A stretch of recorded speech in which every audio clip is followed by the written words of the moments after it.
Williams F1, a team that has struggled dramatically last season, and there's no doubt they made huge strides this year, but what do they really have to offer at the Austrian GP? It's definitely fair to assume that Austria is a track that is extremely important to have good straight line speed, and it is full of high speed corners. Maybe some medium speed corners if you want to count that middle sector, but that's pushing it. And only one really slow speed corner, so we're going to kind of skip that. So, looking at the data from Barcelona, which is really all we have to work with right now. So, if Barcelona is any example of how the season, or at least the start of it's going to go, Williams was the third slowest car in the high speed corners, only behind, believe it or not, Racing Point and Haas.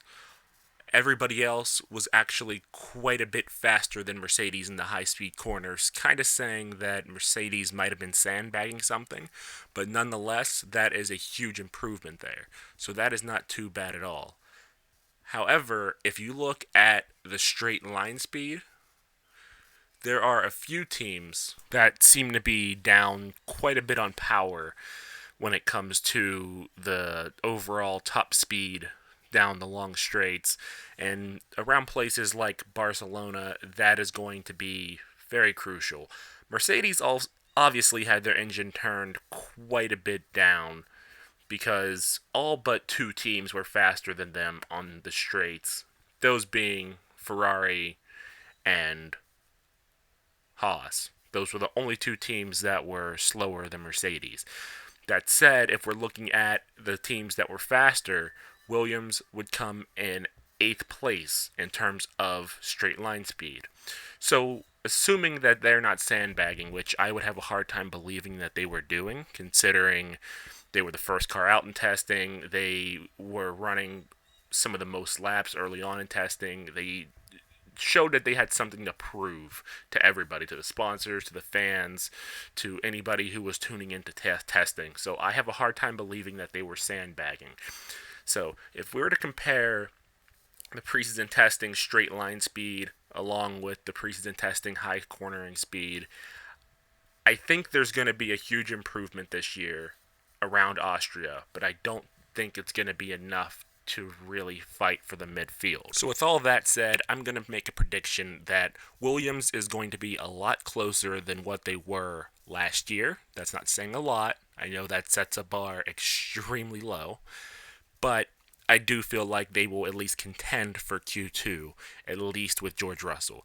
George Russell might slip into Q2, maybe on the P15 result, or if there's a retire by one of the midfield cars, or maybe even one of the front runners, because we have heard some rumors about the Mercedes engine not being necessarily too reliable. So if one of those other cars have issues, then maybe George Russell sneaks into Q2, which he was very close to doing last season in Hungary.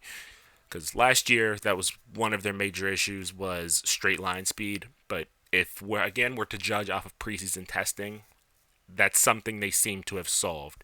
They also seem to have solved the consistency issue, which the only other team that was less consistent lap to lap was Haas, who we will get to later on, because that is another team who might not be in for a great season, but we'll see after we look at the data.